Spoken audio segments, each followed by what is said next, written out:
Hey, it's Dr. Amanda Kemp. And it's Dr. Wakanda Anthony Kemp. Not a doctor. We're here today. But she is a daughter. Yeah, daughter Wakanda.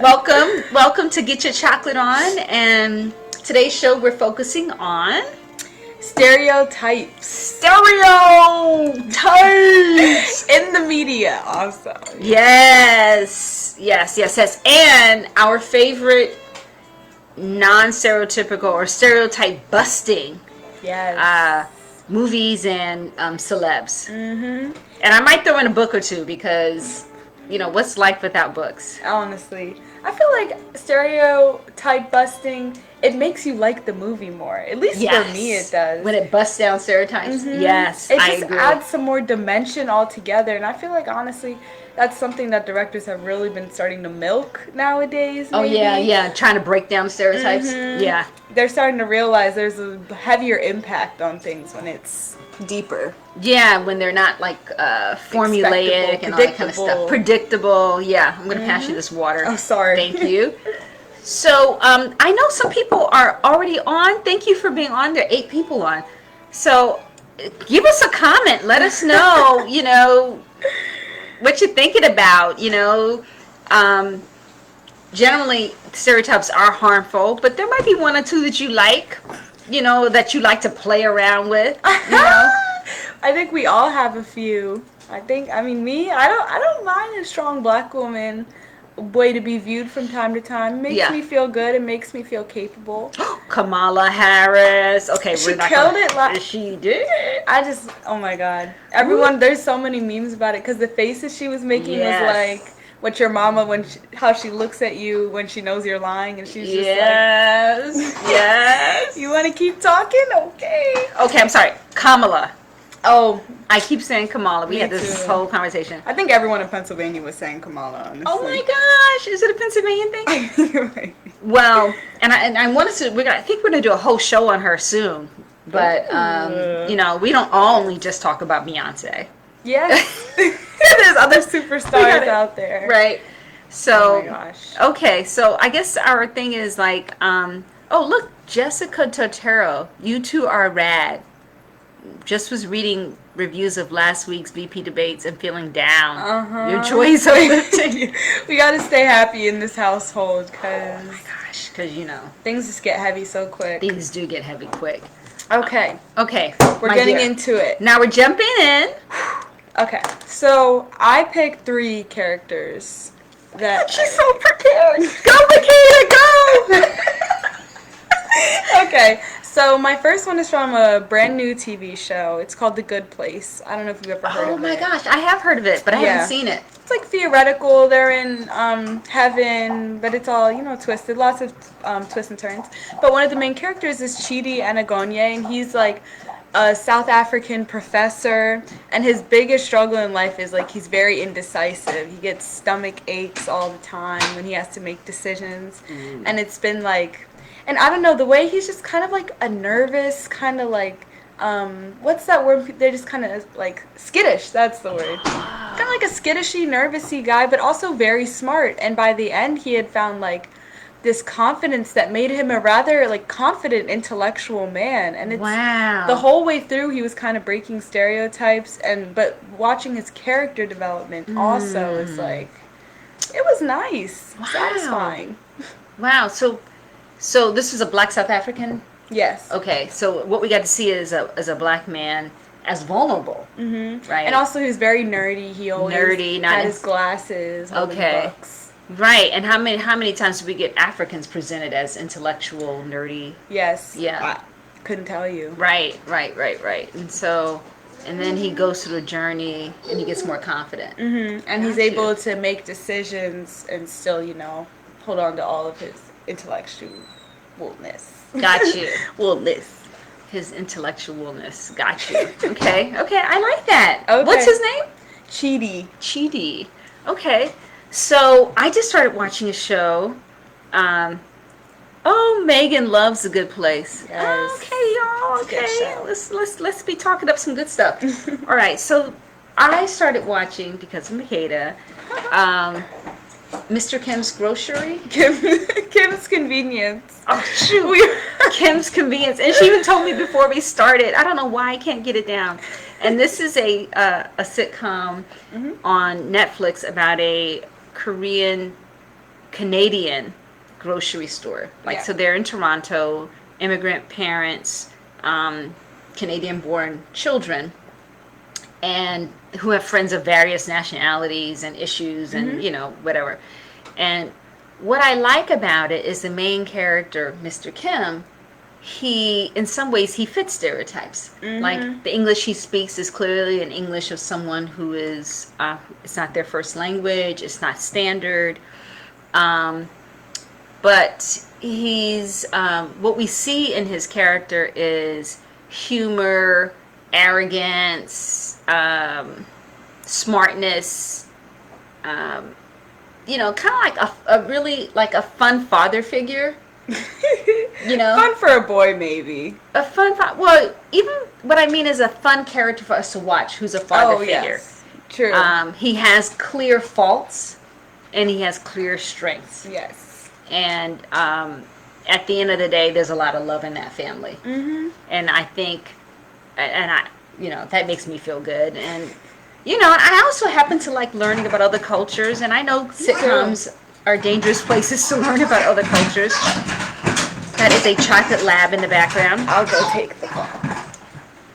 So sitcoms are a dangerous place to learn about other cultures, but they can, and just like novels, they can be also a good place to kind of get you to knock on the door of a culture or to pick up something that's a little more serious or a little more in depth. So I like Mr. Kim and his wife, and I like the fact that the actors in it aren't, I don't know if any of them are Korean.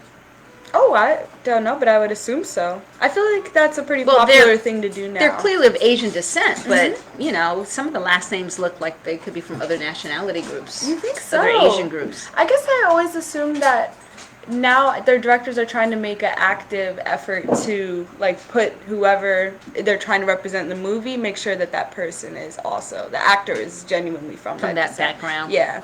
The same way, I mean, I know you wouldn't hire someone who doesn't have Down syndrome to play a Down syndrome character on a show. Well, maybe now you wouldn't. You think, oh. But, for sure, there's, yes. So you brought up another interesting group that can be stereotyped. Like, there's a TED Talk called disability porn. Oh, gosh. Disability pornography. And it's, I'm sorry. No, but it's actually not that, it's not sexual porn at all. But it's a way, this speaker who is someone who has some pretty major disabilities, she talks about how disabled people are used in films and other commercials and stuff to somehow make people who don't have disabilities feel good about ourselves. Like, we're using them, and in some ways to make other people more comfortable, right, bring them in. I feel, but to also please ourselves. So I'm not sure. Oh yes. So when you brought up a Down syndrome character, I was thinking about, you have to be so conscious about how you're using images, yes, and people in your art. Okay, number 2. Okay, so my second one, I wanted this character to be like... Hey, Shailene! I wanted this character... Hey, no peeking! To be a little subversive, to break the stereotype of stereotypes already. So the second one we're doing is actually a white girl. Her name is Daria on the show Daria. It's an old cartoon, not super old, like 2000s. And she's just this very... pessimistic girl, talks monotone like this, and just kind of hates everybody, honestly. Oh, that sounds like April. Yeah, she kind of is like April, but more, April is pretty pessimistic. But this is like her in high school, so she's not really fitting in anywhere as well. And I liked her character because it just like, I felt like it gave her a little grit, and we don't see enough grit in white women in movies, in my opinion. True. Oh, okay. Can I add one? You can. For a white woman with grit, I love even though it's so violent, I actually hate it at the same time. But I think I saw it twice because it is that good. Fury Road. Fury I've Road. never seen it. Ooh, it is a Mad Max film, and it is with Charlene, uh, Charlize, Charlize. Charlize? Uh, You don't know. you come on, y'all know the name of this actress. Is it Charlize Tilton? Hey, Shayla. Y'all know what I'm talking about. She played the female serial killer. Anyway, she's a soldier in Fury Road, and she's a white blonde woman who normally plays like a beauty character. Like, I mean, you know, so that I know you like that. I did. I happen to really, on all the novels I read, I read novels every now and then. Charlize, thank you, Charlize Theron. Yes, I love her. I loved her in Fury Road. So, but I was also talking about novels, and I happen to love kick-ass heroines in novels. So I read Anita Blake, Vampire Slayer. I read Patricia Briggs, who has the Mercy Thompson series. I also read N.K. Jemisin, who has these really crazy black female lead characters in her novels. N.K. Jemisin. I highly, highly recommend it. She got like the Hugo Award 3 in a row. Ooh. It's like never been done. How come you never recommended her to me? What the hell? I feel like I have. No, Okay. all I hear is bean tea. Bean tea, bean tea, bean tea. Oh, bean tea. I love bean tea. Okay, let's keep moving. I think, Okay. So you have third one. Yeah. Okay, let's hear your third one. Okay. So my third one is Noni from Beyond the Lights, which is a movie that came out in like 2012, 14 area. Remember, that was my favorite movie. Oh my gosh. That movie was the first movie I ever walked out of and went and washed my hair and just wore it curly. I was like, I was so happy when you did that. We It watched it literally together. moved me. And it showed me really the power of media and that you're lying to yourself if you think it doesn't impact you. Because if a movie can make me, who was so shy about my hair, want to go wear my hair curly after 2 hours, what can a lifetime of media of white people been doing to me? I mean, Yeah. maybe this. I don't know. Yeah. But No, that's a good point. But what was the movie called again? Beyond the Lights. I love that movie. We recommend it to you. We really do. She had a white mother, so they're British. So she had a white mother, and obviously her father was of African descent, but he doesn't really figure in the movie. So she's raised by an overbearing mother, also awesomely played by an actress whose name I can't remember. And but she falls in love with Nate Parker, a black man. A black man. Yep, that's Yeah. him. He's a cutie. He is a cutie. He was a cutie because he was really young back then, and he's a little older now. But yeah. But yes, the movie, again, we see the dimensions with the black love, what they True. argue about, what they don't. True. And I actually wanted to talk about his character. I marked it down because I was curious. You think there's sort of a Barack Obama archetype forming? Like, as a stereotype. Yes. It's like The that. Barack Obama. Like, do you see that in films? Like, who is that? And Or- Beyond the Lights, that was Nate. He was a black man. He was a policeman running for city council, governor, something like oh, that. you're right. He did go into. His father was like, you can't be with this girl. It's bad Danny for your Glover. image. And it was just like a very like hyper tense black man kind of. Maybe that's how you see Barack Obama. I don't know, but that is the general stereotype I'm starting to see. Like, I know Like, some really- girls will be like, oh, I want a Barack Obama. And that means like, What at does my that mean? age it means like a college boy who's focused on his degree, kind of preppy, but a little Has a little swagger. Chicago. Yeah. Ooh, got you. Well, that's what That's his character reminded interesting. me of. but- Because you remember Jamie Foxx played the President of the United States in, not in Olympus Has Fallen, but the other movie. Was that after Barack too? You Yeah, think- oh, that was after Barack. So there isn't a think Barack that's- Obama yeah. effect. You're right. I think that's there an is interesting one. connection to make also. Yeah. But That's and interesting. We should look for that. I know that I heard that the woman, one of the women who invented the implicit association test, the Harvard implicit association test, her last name is Banjee, Banjee. Um, she said in an interview that on her screensaver, hey Andrea. yes, honors and respects women. That's a Oh, good one that's a good too. Barack Obama. Mhm. But it's true, he married Michelle Obama, and let's Mhm. face it, that showed some good taste. But what was I talking about? Oh my god. It's two terrible It is. memories. Can I Oh just my say, man, gosh. talking to the chat and talking to the screen, it is hard to do. But okay, so the Barack Obama effect. Uh, yeah. Okay. Well, it just obviously didn't need to be said. Well, I have one more thing. If we Okay. wanna, one Did I do more. mine? Wait, I feel No, like I you didn't do haven't. mine. You haven't. I did Mr. Kim's Grocery. I did Mhm. Charlize Theron in Fury Road, which I Okay. love because that was a white woman character who I felt really busted down stereotypes. Um, I guess I have to talk about Black Panther.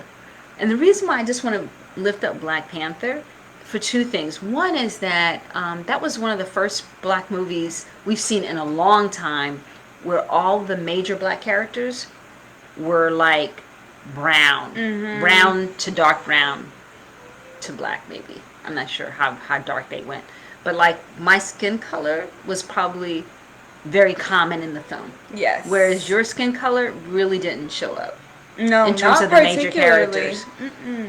And what we normally see in black movies, especially black movies that have women in them, is a lot of women They keep the who look women like light. you. They keep it so light, and they keep their hair straight. Yeah. And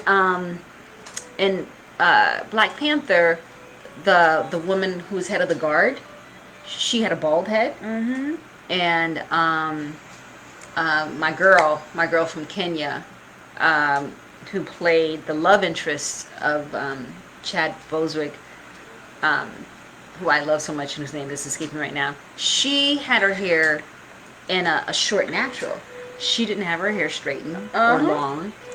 So, Oh, well, here's my thoughts on it, honestly. yeah.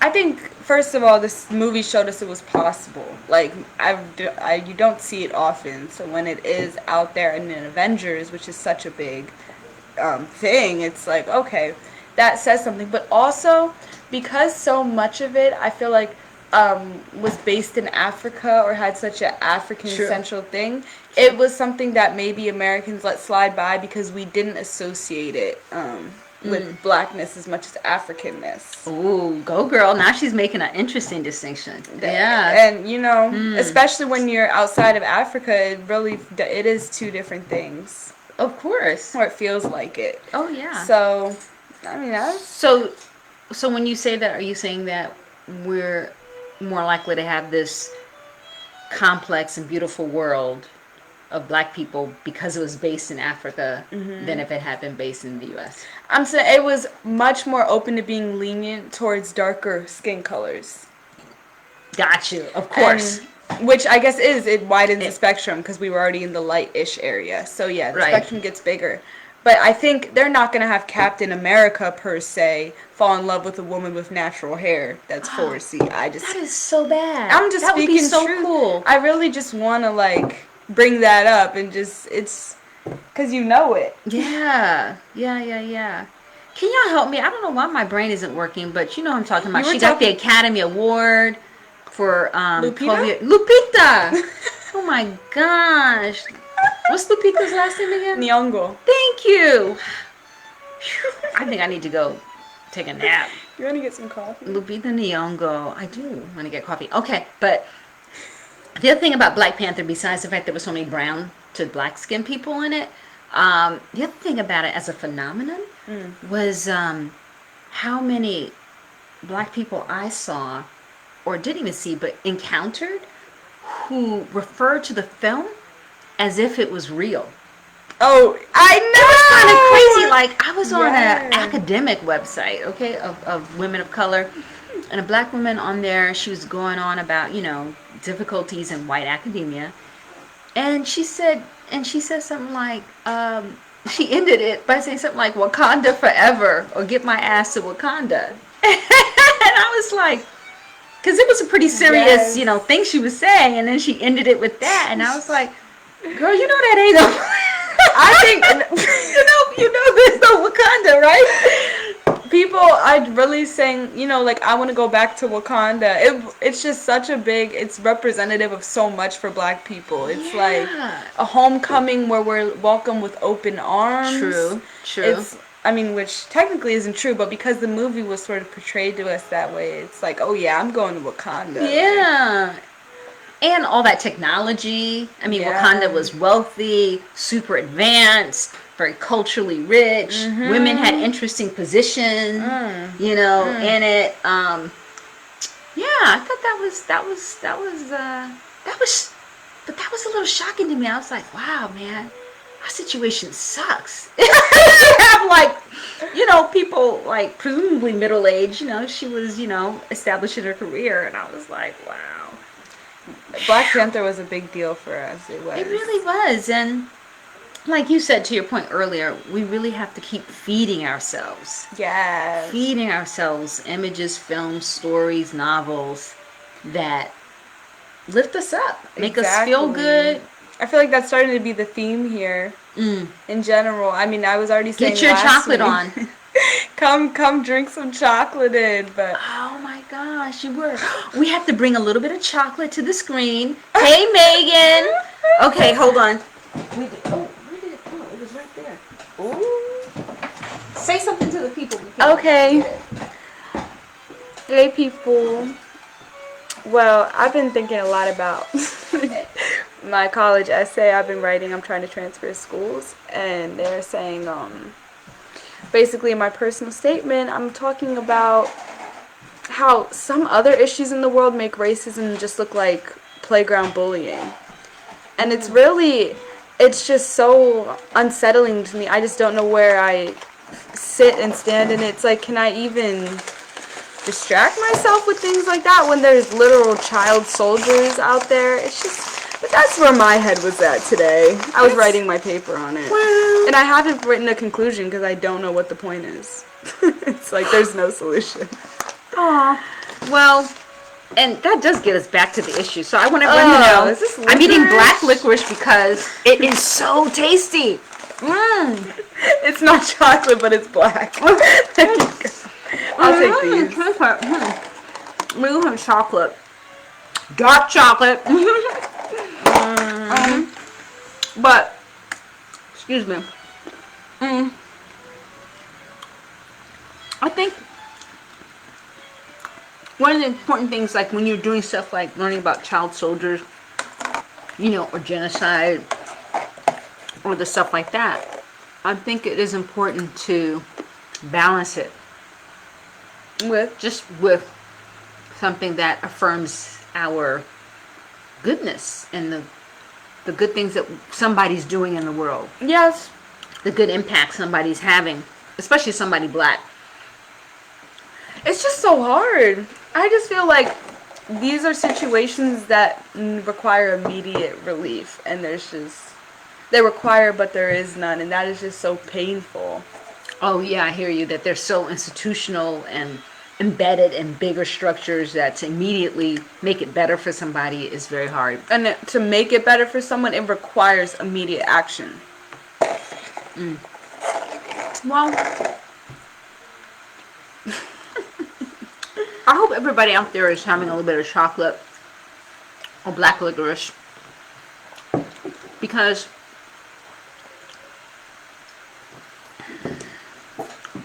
there's a lot of suffering. There is a lot of suffering. And I think as long as you're doing something, like if you have one drop of energy to give, I don't think it's helpful to think about all the places where you can't give it. Put it somewhere. Sometimes we get so intellectual that we just don't take a step. Yeah, it is You true. know? You just get caught in your thoughts, and then you're lost in it. I think you're right. That was good advice. I think you're right. Let's take one concrete step. for somebody sometime. And I know we want to hear from you all. So here's what we want to hear. We want to hear one of your favorite stereotype busting celebrities or films or characters. And we want to hear them now. Because we shared with you all of ours. Yes, we have. I did Black Panther, Mr. Kim, and Fury Road. And Makeda's 3 were Chidi, Daria, and Noni. These are all funny little names. But if you say the name of the films, people could look them up. From The Good Place, from Daria, and from Beyond the Lights. Okay. It's in order as listed. Yes. And you can find all those on Netflix, right? No. Oh. You can find The Good Place on Netflix. I think Beyond the Lights and Daria are both on Hulu. Oh. So, if you're a Hulu person, Okay. check Great. it out. So, Great. So I think we're gonna. What, you going to say something? No. Well, I was thinking that maybe we should, as we wrap up, because it is about a little bit about almost our half-hour time. I want to remind you all that this episode of Get Your Chocolate On was brought to you by Racial Justice from the Heart. I know Makeda's about to say her name. And at Racial Justice from the Heart, we are sponsoring our Transform Your Hidden Biases 3-day workshop. And we want you to join us. I'm going to go ahead and put it in the comments right now, a link so you can check it out. And we hope you'll come in, spend some time with us and work on your hidden biases. Amen. Yes, ma'am. All right. So see you all next week at the same bat time, at the same bat channel. And so it is. All right. See you guys. Bye. Get your chocolate.